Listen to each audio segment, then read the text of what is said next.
Hello students, welcome you on Gayatri PG College Sanchar. Today I will teach you lesson number 2, importance of money. The role or importance of money in economic sector, importance of money in consumptions, importance of money in productions, importance of money in exchange, in social sector, in political sectors. Hello students, आज मैं आपको lesson 2 के अंतर्गत importance of money, मुद्रा का महत्व के बारे में चर्चा करूंगा।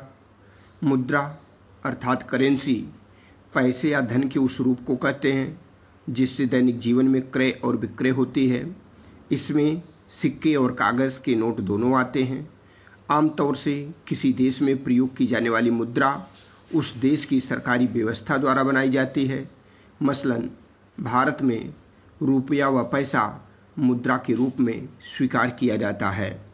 वर्तमान युग को यदि मुद्रा युग कहा जाए तो इसमें किसी भी प्रकार की कोई अतिशयोक्ति नहीं होगी, क्योंकि आज हमारे सामाजिक, राजनीतिक और आर्थिक जीवन की मार्गदर्शक और संचालक घटक बन गई है। जैसा कि प्रोफेसर मार्शल ने मुद्रा की परिभाषा देते हुए बतलाया था कि मुद्रा वह धुरी है जिसके चारों ओर अर्थतंत्र चक्कर काटता है।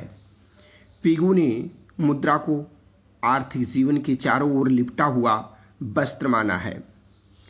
प्रोफेसर क्राउथर ने तो यहाँ तक कह डाला कि जो महत्व यंत्र शास्त्र में पहिए का, विज्ञान में अग्नि का तथा राजनीति में ओट का है, वही स्थान मनुष्य के आर्थिक जीवन में मुद्रा के आविष्कार का है। मुद्रा के अभाव में कोई भी अर्थव्यवस्था सुचारू रूप से चल नहीं सकती है।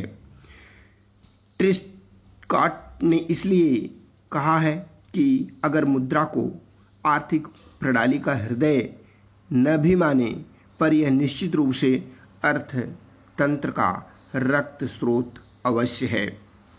मुद्रा के बारे में हम उसके द्वारा किए जाने वाले कार्यों के आधार पर बात कर सकते हैं। सामान्यतः हम मुद्रा के कार्यों में विनिमय का माध्यम, मूल्य का मापक तथा धन के संचय तथा स्थगित भुगतानों के मान आदि को शामिल करते हैं।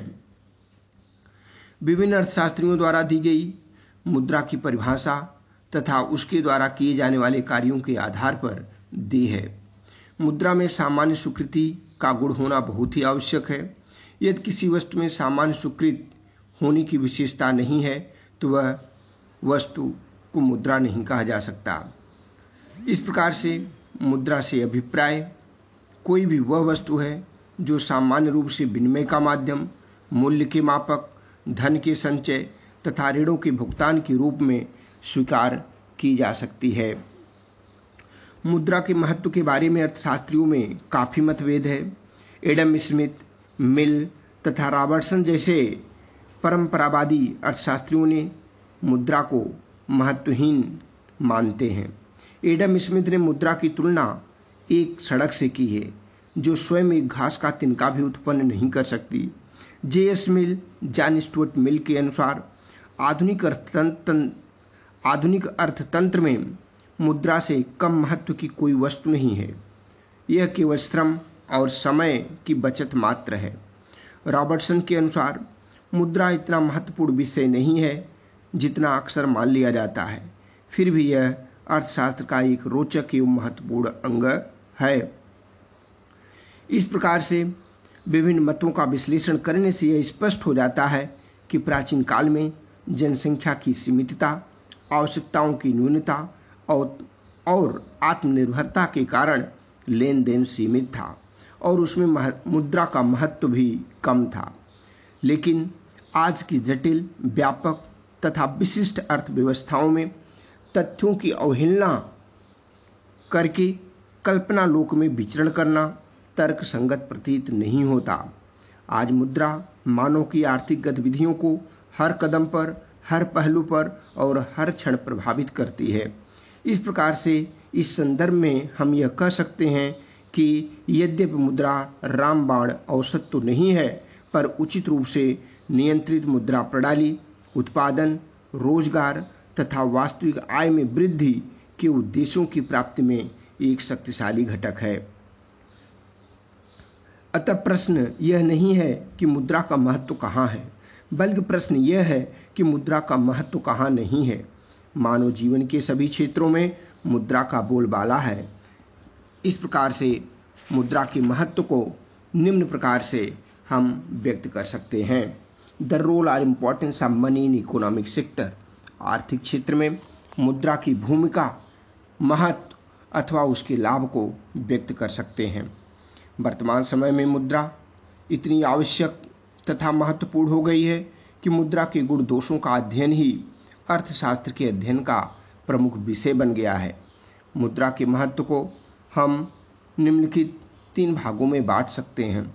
आर्थिक क्षेत्र में मुद्रा का प्रत्यक्ष महत्व। मुद्रा आधुनिक बाजार व्यवस्था का आधार, आर्थिक क्रियाओं का प्रेरक, उपभोग का नियंत्रक तथा रोजगार का निर्धारक तत्व है। मुद्रा ही उपभोग, उत्पादन, विनिमय, वितरण तथा राजस्व की क्रियाओं का संचालन करती है। अतः आर्थिक क्षेत्र में मुद्रा एक अच्छी सेविका, सर्वेंट के रूप में सेवाएं प्रदान करती हैं। इसे मुद्रा के गुण कहा जा सकता है। उपभोग के क्षेत्र में मुद्रा का महत्व। Importance of money in consumption. अर्थशास्त्र में अगर किसी व्यक्ति के पास मुद्रा नहीं है तो वह अपनी इच्छानुसार वस्तुएं नहीं खरीद सकता। व्यक्ति को जो आय काम करने से प्राप्त होती है वह मुद्रा के रूप में होती है और इसी आय को वह अपनी इच्छानुसार खर्च करके अधिकतम संतुष्टि प्राप्त कर सकता है। एक उपभोक्ता विभिन्न वस्तुओं अपनी आय को इस प्रकार खर्च करता है कि वस्तुओं में मिलने वाली उपयोगिता उनकी कीमत के बराबर हो जाए। इस प्रकार से हम कह सकते हैं कि उपभोक्ता की प्रभुसत्ता स्वतंत्र बाजार में, अर्थव्यवस्था में उपभोक्ता मुद्रा के द्वारा अपने क्रय व्यवहार से उत्पादन की मात्रा, प्रकृति तथा उसकी गुणवत्ता का निर्देशन देकर अर्थव्यवस्था पर अपनी संप्रभुता बनाए रखता है। इसी कारण उसे बाजार का बादशाह कहा जाता है। मुद्रा के उपयोग से उपभोक्ता समसीमांत उपयोगिता नियम का पालन करते हुए अधिकतम संतुष्टि प्राप्त करता है। उपभोक्ता मुद्रा के उपयोग से कई प्रकार की वस्तुओं एवं सेवाओं के उपभोग से अपने जीवन स्तर को ऊंचा उठा सकता है। उसे विभिन्न वस्तुओं के उपभोग का अवसर भी उपलब्ध होता है। मुद्रा के उपभोग से उपभोक्ता अपने वर्तमान एवं भावी उपभोग में सामंजस्य स्थापित कर सकता है। उत्पादन के क्षेत्र में महत्व। Importance of money in production. मुद्रा के द्वारा ही उत्पादन में वृद्धि, विविधता, विशिष्टीकरण, कम से कम लागत पर अधिकतम उत्पादन संभव होता है। उत्पादन के क्षेत्र में यदि उत्पादक के पास मुद्रा है तो वह बड़े पैमाने पर उत्पादन कर सकता है। उत्पादन के क्षेत्र में मुद्रा महत्वपूर्ण भूमिका निभाती है। उत्पादक उसी वस्तु का उत्पादन करता है जिसकी बाजार में मांग हो, तभी वह अपने लाभ को अधिकतम कर सकता है। अधिकतम लाभ प्राप्त करने के लिए प्रत्येक साधन की सीमांत उत्पादकता तथा साधनों को मुद्रा के रूप में दी जाने वाली साधन कीमत का अनुपात भी बराबर होना चाहिए। इस प्रकार से प्रोफेसर बिन्हम के अनुसार विशिष्टीकरण पर आधारित आज का आर्थिक जीवन मुद्रा के बिना असंभव है। मुद्रा के माध्यम से विनिमय द्वारा, क्रय विक्रय द्वारा ही श्रम विभाजन तथा विशिष्टीकरण की पद्धति अपनाई जा सकती है। उत्पादन में मुद्रा के द्वारा ही प्रतिस्थापन नियम लागू किया जा सकता है तथा समसीमांत उत्पत्ति नियम के आधार पर साधनों का आदर्श संयोग बैठाया जा सकता है। मुद्रा में वर्तमान आय को बचाकर भविष्य में उपभोग की संग्रह शक्ति और मुद्रा में सर्वग्राहिता के गुण के कारण इस बचत का उपयोग अधिक उत्पादन के लिए विनियोग एवं पूंजी निर्माण में संभव हो सकता है। अगर मुद्रा न हो तो बचत, विनियोग और पूंजी निर्माण के अभाव में आधुनिक बृहद उद्योगों का निर्माण असंभव हो जाता है। मुद्रा के कारण उत्पत्ति के विभिन्न साधनों भूमि, पूंजी, श्रम, प्रबंध एवं साहस में गतिशीलता बढ़ती है। इन साधनों का मूल्य मुद्रा में व्यक्त किया जाता है और ये साधन अधिक मौद्रिक आय की खोज में एक उपयोग से दूसरे उपयोग में तथा एक स्थान से दूसरे स्थान पर स्थानांतरित होते हैं। इस गतिशीलता से साधनों का आदर्श संयोग भी बना रहता है। मुद्रा में ही वस्तुओं और सेवाओं का भाव व्यक्त किया जाता है, अतः कितने मूल्य पर किस वस्तु की कितनी मात्रा मांगी जाएगी का पता मुद्रा से ही चलता है। अर्थात भावी मांग का अनुमान लगाने तथा उत्पादन की मात्रा का निर्धारण करने में मुद्रा बहुत ही सहायक है। विनिमय के क्षेत्र में महत्व। वस्तु विनिमय प्रणाली में हम प्रत्येक वस्तु की कीमत तथा लागत का अनुमान नहीं लगा पाते थे, परंतु जब से मुद्रा का आविष्कार हुआ है तब से मुद्रा ने वस्तु विनिमय प्रणाली के दोषों को दूर कर दिया है। मुद्रा के द्वारा हम प्रत्येक वस्तु की कीमत, लागत तथा उत्पादक की आय को अनुमान लगा सकते हैं। वर्तमान समय में मुद्रा का विनिमय के क्षेत्र में बहुत ही अधिक महत्व है। मुद्रा का जन्म ही बढ़ती हुई आवश्यकताओं की पूर्ति एवं विनिमय को सुविधाजनक बनाने के लिए हुआ है। विनिमय के क्षेत्र में मुद्रा से निम्न सेवाएं एवं लाभ उपलब्ध होते हैं। मुद्रा विनिमय का ऐसा माध्यम है जिससे वस्तु विनिमय में दोहरे संयोग के अभाव, मूल्यमान का अभाव, वस्तु की अविभाज्यता, संचय शक्ति का अभाव तथा हस्तांतरण आदि की समस्याओं को समाप्त कर दिया गया है। मुद्रा के कारण ही बड़े पैमाने की उत्पत्ति तथा उसके विक्रय से उत्पादकों तथा उपभोक्ताओं में निकट संबंध स्थापित हो गया है। इसीलिए जीएस मिल ने यह स्वीकार किया है कि मुद्रा के अभाव में नए उत्पाद की गति कुंठित हो जाती है और मजदूरों में बेकारी से सारी अर्थव्यवस्था ठप हो जाती है। मुद्रा द्वारा विनिमय के माध्यम तथा मूल्य मापक के कार्य से वस्तुओं के क्रय विक्रय में कठिनाइयों का समापन हो गया और व्यापार क्षेत्र में तेजी से विकास हुआ। राष्ट्रीय तथा अंतर्राष्ट्रीय व्यापार का विकास एवं विस्तार मुद्रा के कारण ही संभव हुआ है। मुद्रा एक ऐसी वस्तु है जिसमें सभी वस्तुओं और सेवाओं का सर्वग्राही मूल्य व्यक्त किया जाता है, अर्थात मुद्रा ही सामान्य मूल्य मापक है। अतः मुद्रा मूल्य निर्धारण का एक आधार है। व्यापार के क्षेत्र में महत्व। मुद्रा के विकास के कारण अंतर क्षेत्रीय तथा अंतर्राष्ट्रीय व्यापार में बहुत अधिक वृद्धि हुई है। वस्तु विनिमय प्रणाली में व्यापार करते समय हमें बहुत सारी कठिनाइयों का सामना करना पड़ता था और हमारे व्यापार के क्षेत्र बहुत सीमित होते थे। मुद्रा के विकास के कारण उत्पादन का यह पैमाना भी बढ़ गया। उत्पादन अधिक होने से बाजारों का विकास हुआ और अंतर क्षेत्रीय तथा अंतर्राष्ट्रीय व्यापार का आकार बढ़ गया, जिससे वस्तु विनिमय प्रणाली की सारी समस्याएं समाप्त हो गई। वितरण के क्षेत्र में महत्व। मुद्रा के आविष्कार के कारण राष्ट्रीय आय के वितरण में उत्पादन के साधनों को उनका भाग देना बहुत आसान हो गया है। मुद्रा के रूप में पूंजी को ब्याज, श्रम को मजदूरी, भूमि को लगान तथा उद्यमी को लाभ देना सरल होता है। वस्तु विनिमय प्रणाली में उत्पादन के साधनों को उनका भाग देना इतना सरल काम नहीं था।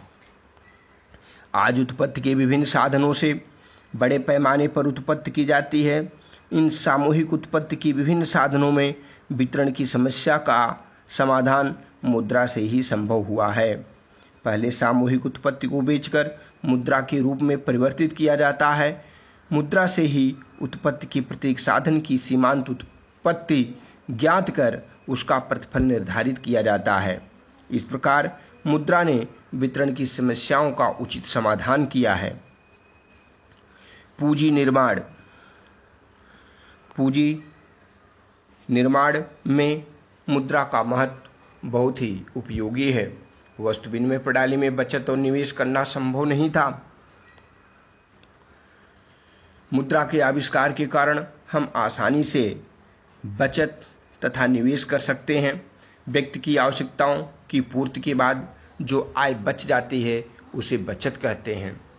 इसी बचत से निवेश हो पाता है और निवेश के द्वारा ही पूंजी निर्माण संभव हो पाता है। पूंजीवादी अर्थव्यवस्था में उत्पादन, उपभोग, विनिमय एवं वितरण की सभी क्रियाओं का संपादन मुद्रा से ही संभव होता है। पूंजीवाद में मूल्य तंत्र आर्थिक गतिविधियों का नियंत्रक है। इसके लिए मुद्रा एक महत्वपूर्ण माध्यम है। आर्थिक क्षेत्र में मुद्रा का अप्रत्यक्ष महत्व। अप्रत्यक्ष रूप से मुद्रा हमारे दिन प्रतिदिन के जीवन को बहुत अधिक प्रभावित करती है। आर्थिक क्षेत्र में मुद्रा का अप्रत्यक्ष महत्व निम्न रूप में दिखाई देता है। आर्थिक क्रियाओं की प्रेरक। आर्थिक क्रियाओं के प्रेरक के रूप में मुद्रा का महत्व बहुत ही अधिक है। मनुष्य मुद्रा अर्जन के लिए आर्थिक क्रियाएं करता है। उत्पादक मौद्रिक लाभ के लिए उत्पत्ति के साधनों को जुटाकर जोखिम उठाता है। पूंजीपति उधार देता है। श्रमिक परिश्रम करता है। इस प्रकार से अपनी आवश्यकताओं की तृप्ति के लिए आर्थिक क्रियाओं की शुरुआत मुद्रा अर्जन के उद्देश्य से प्रेरित होती है।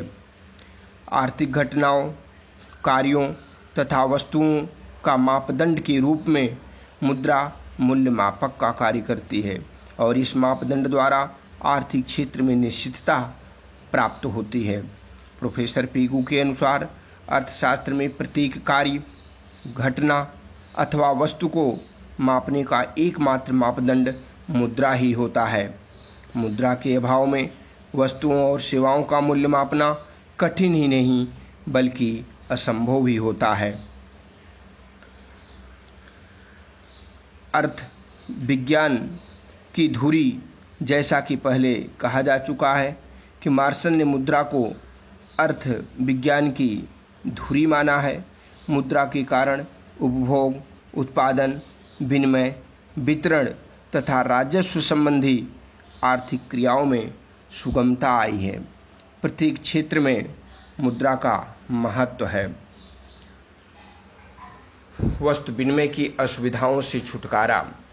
वस्तु विनिमय प्रणाली के अंतर्गत मूल्य का मापन तथा संचय करना संभव नहीं था, परंतु मुद्रा के विकास के कारण अब हम मूल्य को माप सकते हैं, मुद्रा का संचय कर सकते हैं और मुद्रा के प्रचलन के बाद हमारे समय तथा धन की बचत संभव हुई है और इसी धन को हम आगे निवेश करते रहते हैं।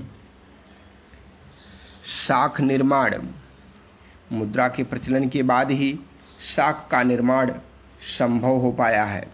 व्यक्ति अपनी अतिरिक्त आय को बैंकों में जमा करता है और इसी प्राथमिक जमाओं के आधार पर व्यापारिक बैंक साख का निर्माण करते हैं।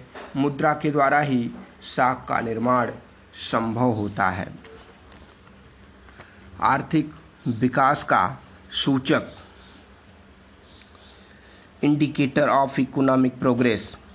किसी भी देश में आर्थिक प्रगति का मूल्यांकन राष्ट्रीय आय तथा प्रति व्यक्ति आय के द्वारा मुद्रा में ही व्यक्त किया जाता है। पीगू ने मुद्रा के रूप में राष्ट्रीय लाभांश का मूल्यांकन उपयुक्त समझा है, क्योंकि यह समस्त वस्तुओं और सेवाओं का सामान्य मूल्य मापक का कार्य करती है। इसके अलावा देश की मुद्रा प्रणाली से ही आर्थिक प्रगति का पता चल पाता है। मुद्रा के द्वारा ही हम प्रति व्यक्ति आय, राष्ट्रीय आय का अनुमान लगा सकते हैं और यह भी देख सकते हैं कि क्या राष्ट्रीय आय के वितरण में समानता है, और अगर राष्ट्रीय आय के वितरण में समानता है तो हम कह सकते हैं कि आर्थिक विकास हो रहा है। मुद्रा के द्वारा ही हम विभिन्न देशों के आर्थिक विकास की तुलना कर सकते हैं। पूंजी की गतिशीलता में वृद्धि। वस्तु विनिमय प्रणाली में वस्तुओं की एक स्थान से दूसरे स्थान पर ले जाने में बहुत कठिनाइयाँ होती थी। मुद्रा के द्वारा हम पूंजी को एक स्थान से दूसरे स्थान पर, एक उद्योग से दूसरे उद्योग में बड़े आसानी से ले जा सकते हैं। पूंजी के गतिशील होने के कारण पूंजी की उत्पादकता बढ़ती है और देश का उत्पादन बढ़ता है। सामाजिक कल्याण का मापक। सामाजिक वर्तमान विश्व में विश्व के सभी देशों को सरकार का लक्ष्य अधिकतम सामाजिक कल्याण तथा देश में उपलब्ध संसाधनों का कुशलतापूर्वक विदोहन करना है और सरकार मुद्रा द्वारा ही यह तय कर पाती है कि राष्ट्रीय आय में से कितना भाग सामाजिक कल्याण पर खर्च करना है। सामाजिक कल्याण में शिक्षा, बिजली, पानी, मनोरंजन, आवास, सामाजिक सुरक्षा आदि पर व्यय किए जाते हैं।